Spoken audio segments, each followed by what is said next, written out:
ایمان کا 26واں شعبہ کیا ہے؟ امام بیہقی فرماتے ہیں وَهُوَ بَابٌ فِي الْجِهَادِ، وہ ہے جہاد فی سبیل اللہ کرنا، اللہ کے راستے میں جہاد کرنا، یہ ایمان کا 26واں شعبہ ہے۔ قرآن کریم میں اللہ رب العزت نے جہاد کی بڑی فضیلت بیان فرمایا یا ایھا الذین آمنوا قاتلوا الذین یلونکم من الکفار، اے ایمان والو تم لڑو ان کفار سے جو تمہارے نزدیک ہیں، یعنی جو کافر تمہارے نزدیک ہے پہلے ان سے جہاد کرو، پھر دور والے کفار کے ساتھ تم جہاد کرو۔ اللہ رب العزت قرآن کریم میں فرماتے ہیں اذن للذین یقاتلون بانہم ظلموا، اجازت دے دی گئی ہے جہاد کی ان لوگوں کو کہ وہ اللہ کے راستے میں لڑیں جن پر ظلم کیا جاتا ہے، وَإِنَّ اللَّهَ عَلَى نَصْرِهِمْ لَقَدِيرٌ، یقیناً اللہ ان کی مدد کرنے پر البتہ قادر ہے۔ مکی زندگی میں جہاد کی اجازت نہیں تھی، مدینہ میں یہ اجازت آئی اور اللہ رب العزت نے اس کی وجہ یہ بیان فرمائی کہ تم لوگوں پہ بہت ظلم و ستم ہو گیا، اب تم بھی ان کا مقابلہ کرو۔ پھر آپ صلی اللہ علیہ وسلم نے 10 سال کے اندر 27 غزوات میں خود بنفس نفیس شرکت کی ہے۔ 27 مارکوں میں آپ صلی اللہ علیہ وسلم خود گئے ہیں اور 56 سرایا آپ نے روانہ کیے ہیں، یعنی وہ لشکر اور دستے آپ نے بھیجے۔ پھر دین اتنا پھیلا اس 10 سال کے جہاد کی برکت کے ساتھ کہ 11 لاکھ مربع میل پر اسلام کا جھنڈا پھیل چکا تھا۔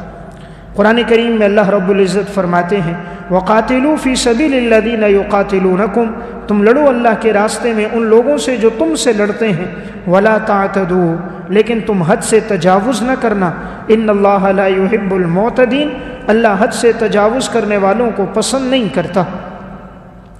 اللہ رب العزت فرماتے ہیں کتب علیکم القتال وہو کرہ لکم، جہاد تم پر فرض ہے اگرچہ تم اس کو ناپسند کرو، وعسیٰ ان تکرہوا شیئا وہو خیر لکم، بسا اوقات تم کسی چیز کو ناپسند کرتے ہو وہ تمہارے لیے بہتر ہوتی ہے، وعسیٰ ان تحبوا شیئا وہو شر لکم، تم کسی چیز سے محبت رکھتے ہو حالانکہ تو وہ تمہارے لیے شر ہوتا ہے۔ یعنی انسان کسی چیز کو ناپسند کرتا ہے حالانکہ اس میں خیر ہے، اللہ جس بات کا حکم دیتا ہے اس میں بندوں کے لیے خیر ہوتی ہے۔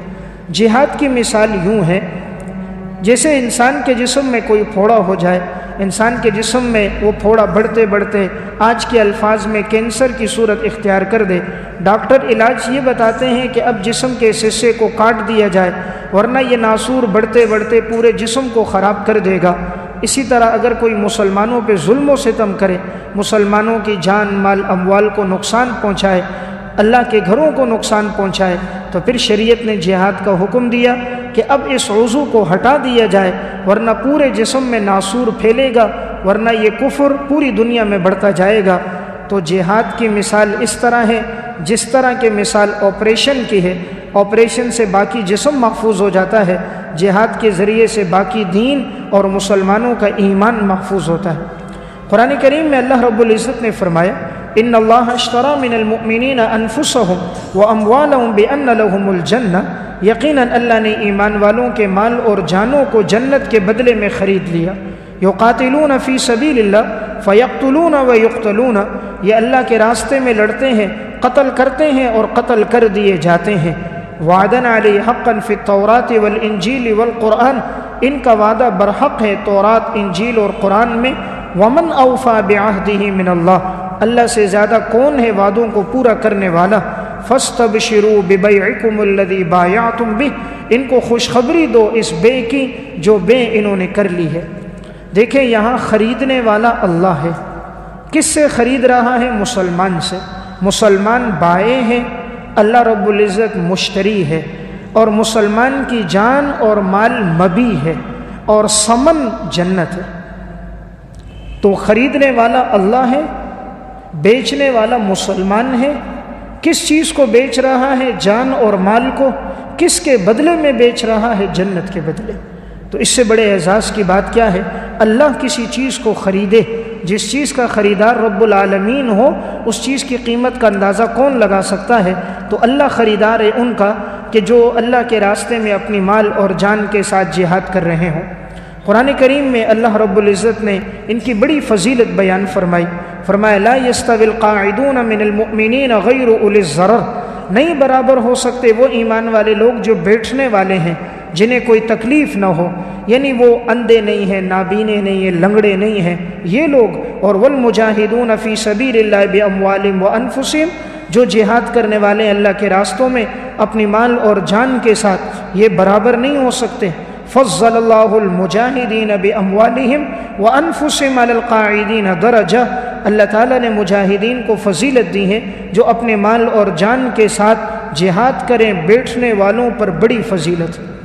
دیکھیں، ایک فضیلت میں اور آپ کسی کو دیں، ایک فضیلت رب العالمین کسی کو دے، ایک فضیلت انسان اپنی گفتگو میں دے، ایک فضیلت خالق کائنات اپنے قرآن میں دے۔ اللہ فرما رہے ہیں ہم نے جہاد کرنے والوں کو فضیلت دی، اس لیے جو لوگ اس سے وابستہ ہیں ہمیشہ ان کے لیے دعا کرنی چاہیے کہ اللہ تعالیٰ ان کی خدمات کو اپنی دربار میں قبول فرمائے، ان کا تذکرہ انسان اچھے الفاظ سے کرے۔ خود ہم نہیں جہاد کر سکتے تو ہم ان کے ساتھ مالی تعاون کریں، مالی تعاون بھی نہیں ہے تو انہیں اپنی دعاؤں میں ہم ضرور یاد رکھیں کہ یہ وہ کام کر رہے ہیں اور اس فریضے کو ادا کر رہے ہیں جس کی اہمیت کو اللہ رب العزت نے قرآن کریم کی ایک دو نہیں بلکہ متعدد آیات میں بیان فرمایا۔ نبی اکرم صلی اللہ علیہ وسلم سے جب پوچھا گیا، سئل رسول اللہ صلی اللہ علیہ وسلم ای الاعمال افضل، سب سے افضل عمل کون سا ہے؟ قال الایمان باللہ ورسولہ، اللہ اور اس کے رسول پہ ایمان لانا۔ فقیل ثم ماذا، اس کے بعد کون سا؟ ثم الجہاد فی سبیل اللہ، فرمایا اس کے بعد اللہ کے راستے میں جہاد کرنا۔ قیل ثم ماذا، ثم حج مبرور، اس کے بعد جو عمل اللہ کے ہاں مقبول ہے وہ ہے ایسا حج کرنا جو اللہ کے ہاں قبول ہو جائے۔ نبی اکرم صلی اللہ علیہ وسلم نے فرمایا، مثل المجاہد فی سبیل اللہ، جو اللہ کے راستے میں جہاد کرے اس کی مثال کمثل القائم الصائم القائنۃ بآیات اللہ، اس کی مثال اس طرح ہے جیسے کوئی اللہ کے راستے میں ساری رات قیام کرے، سارا دن روزے رکھے، قرآن کریم کی آیات کو پڑھتا رہے، اس پہ یقین رکھے، لا یفتر من صیام و صلاۃ، وہ تھکتا نہ ہو روزے رکھنے سے، تھکتا نہ ہو نماز پڑھنے سے، جو مقام اس کا ہے وہ مقام جہاد کرنے والے کا۔ یعنی اتنی فضیلت امام الانبیاء صلی اللہ علیہ وسلم بیان فرما رہے۔ رسول اللہ صلی اللہ علیہ وسلم کے پاس ایک شخص آیا، جاء رجل الی النبی صلی اللہ علیہ وسلم قال علمنی عملا یعدل الجہاد، اے اللہ کے رسول مجھے ایسا عمل بتاؤ جو جہاد کے برابر ہو۔ آپ صلی اللہ علیہ وسلم نے فرمایا لا اجدہ، ایسا عمل میں دین میں نہیں پاتا۔ حضور فرما رہے ہیں ایسا میں کوئی عمل نہیں پاتا جو جہاد کے برابر ہو۔ یہ کوئی مولوی نہیں کہہ رہا، یہ امام الانبیاء فرما رہے ہیں کہ جہاد کے برابر کوئی عمل نہیں، بہت بڑی فضیلت والا عمل۔ هل تستطيع اذا خرج المجاہد ان تدخل مسجدا، کیا تم طاقت رکھتے ہو کہ ایک مجاہد آدمی ہو داخل ہو جائے مسجد میں، فتقوم قیام کرتا رہے، ولا تفطر اپنے قیام سے تھکے نہیں، وتصوم ولا تفطر روزے رکھے کبھی افطاری نہ کرے؟ قال لا استطيع ذاک، اس نے کہا میں اس کی طاقت نہیں رکھتا۔ تو کہا جب تم اس کی طاقت نہیں رکھتے کہ سارا دن روزے رکھو، ساری رات قیام کرو، جب تم نہیں کر سکتے تو تم مجاہد کا ثواب بھی نہیں پا سکتے۔ تو وہ جہاد کی بڑی فضیلت ہے۔ حضرت ابو ہریرہ رضی اللہ تعالیٰ عنہ فرماتے ہیں ان فرس المجاہد لیستن فی طولہ، مجاہد کا گھوڑا اپنے طول میں جہاں تک چل کر جاتا ہے، جتنے قدم رکھتا ہے، فتکتب لہ حسنات، اللہ مجاہد کے ہر گھوڑے کے ہر قدم پر مجاہد کے لیے نیکیاں لکھتا ہے۔ یعنی اس کا اپنا قدم تو اپنا قدم ہے، اگر اس نے جو گھوڑا پالا اس نیت سے کہ میں اس پہ جہاد کروں گا تو وہ جتنے دور تک چل کر جائے گا اس پر بھی اللہ رب العزت اسے اجر عطا فرمائیں گے۔ رسول اللہ صلی اللہ علیہ وسلم نے ارشاد فرمایا من مات ولم یغزو ولم یحدث نفسہ بالغزو، جس آدمی کا انتقال ہوا نہ اس نے کبھی جہاد میں شرکت کی، نہ اس کے دل میں شرکت کا کبھی خیال آیا، مات علی شعبۃ من نفاق، اس کا انتقال ہوگا، وہ مرے گا منافق ہونے کے ایک شعبے پر۔ یعنی کبھی دل میں خیال نہیں آیا کہ اگر اللہ نے موقع دیا تو میں جہاد کروں گا، کبھی یہ نیت بھی نہیں کرتا، تو گایا وہ نفاق کے ایک شعبے پہ مرے گا۔ اس لیے ایک نیت ہونی چاہیے کہ جب اللہ رب العزت مجھے توفیق عطا فرمائے گا میں اپنی جان کے ساتھ، اپنے مال کے ساتھ اللہ کے راستے میں وقت لگاؤں گا۔ رسول اللہ صلی اللہ علیہ وسلم نے ارشاد فرمایا حرم علی عینین ان تنالہم النار، حرام کر دیا گیا ان آنکھوں پر جہنم کو، عین بکت من خشیت اللہ، نمبر 1 وہ آنکھ جو اللہ کے خوف سے روئے، وعین باتت تحرس الاسلام واہلہ، نمبر 2 وہ آنکھ جو اسلام کی اور مسلمانوں کی چوکیداری کرے اور پہرا دے، من اہل الکفر، کفار سے۔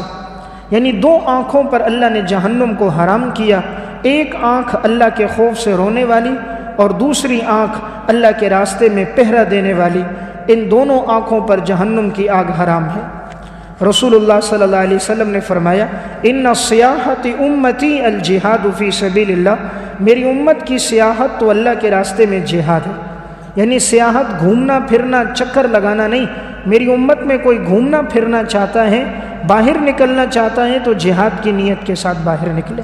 تو بہرحال یہ بھی ایمان کا میں نے عرض کیا 26واں شعبہ ہے جہاد کرنا، اس کے فضائل بھی قرآن و سنت میں بڑی تفصیل کے ساتھ آئے ہیں۔ آپ صلی اللہ علیہ وسلم نے فرمایا ما من اہل الجنت احد یسرہ ان یرجع الی الدنیا، اہل جنت میں سے کوئی آدمی ایسا نہیں ہوگا کہ جو اس بات پہ راضی ہو کہ وہ دنیا کی طرف لوٹ جائے، وَلَهُ عَشْرُ أَمْثَالِهَا، اگرچہ اسے 10 گنا زیادہ بدلہ دیا جائے، إِلَّا الشہید، مگر شہید چاہے گا کہ وہ جنت سے لوٹ کر دنیا میں آئے، فَإِنَّهُ يَوَدُّ أَنَّهُ لَوْ رُدَّ إِلَى الدُّنْيَا 10 مرات، وہ چاہے گا دنیا کی طرف 10 مرتبہ لوٹا دیا جائے، فَاسْتُشْهِدَ مِمَّا رَأَى مِنَ الْفَضْلِ، پھر وہ شہید کر دیا جائے اس اعزاز و اکرام کی وجہ سے جو اس نے جنت میں دیکھا ہوگا۔ یعنی اللہ نے جو اس کو اعزاز و اکرام دیا ہے تو جنت میں جانے کے بعد کوئی دنیا کی تمنا نہیں کرے گا سوائے شہید کے کہ وہ تمنا کرے گا۔ تو یہ بڑی فضیلت والا عمل ہے، جو لوگ اس عمل میں لگے ہوئے ہیں ان کے لیے دعاگو رہنا چاہیے کہ اللہ تعالیٰ ان کی ان قربانیوں کو اپنے دربار میں قبول و مقبول فرمائے۔ سب دین کے شعبے ہیں، تدریس کرنا بھی دین کا شعبہ، امامت کرنا بھی دین کا شعبہ، قرآن کریم پڑھانا بھی دین کا شعبہ، دعوت و تبلیغ سے منسلک ہونا بھی دین کا شعبہ، جہاد میں جانا بھی دین کا شعبہ۔ جو جس شعبے سے منسلک ہے وہ دین کی خدمت کر رہا ہے، اللہ سب کی خدمات کو اپنے دربار میں قبول و مقبول فرمائے۔ نبی اکرم صلی اللہ علیہ وسلم کی ذات تو ایسی تھی، آپ نے بیک وقت سب کام کیے، آپ نے سیاست بھی کی، امامت بھی کی، دعوت و تبلیغ بھی کی، لوگوں کو دین بھی سکھایا، قرآن بھی پڑھایا، حدیث بھی پہنچائی، مشرکین کو اور دیگر جو مخالف لوگ تھے ان کو آپ نے خطوط بھی لکھے۔ لیکن ہماری زندگی بھی مختصر، ہمارا عمل بھی کم، ہمارا تقوی بھی کم، ہم تمام شعبوں میں کام نہیں کر سکتے۔ جس شعبے میں انسان کام کرے اس میں لگا رہے، دوسرے شعبوں والوں کو اپنی دعاؤں میں یاد رکھے، ایسا انسان کامیاب ہوتا ہے۔ اگر وہ اپنے شعبے کو پورا دین سمجھے گا، دیگر شعبوں والوں پہ نکیر کرے گا، تو سمجھنا چاہیے کہیں اللہ کے دربار سے وہ راندہ درگاہ نہ ہو جائے، کیونکہ یہ شعبہ بھی تو خود قرآن نے بیان کیا، چاہے وہ جہاد کا شعبہ ہو، چاہے وہ دین کے دیگر شعبے، وہ اللہ ہی نے بیان کیے۔ جس اللہ رب العزت نے ہمیں باقی احکامات دیے اسی اللہ نے ہمیں اس کا بھی حکم دیا۔ مسلمان ہونے کے ناطے دین کے ہر حکم پر اور دین کے ہر شعبے پر ہمارا ایمان ہے۔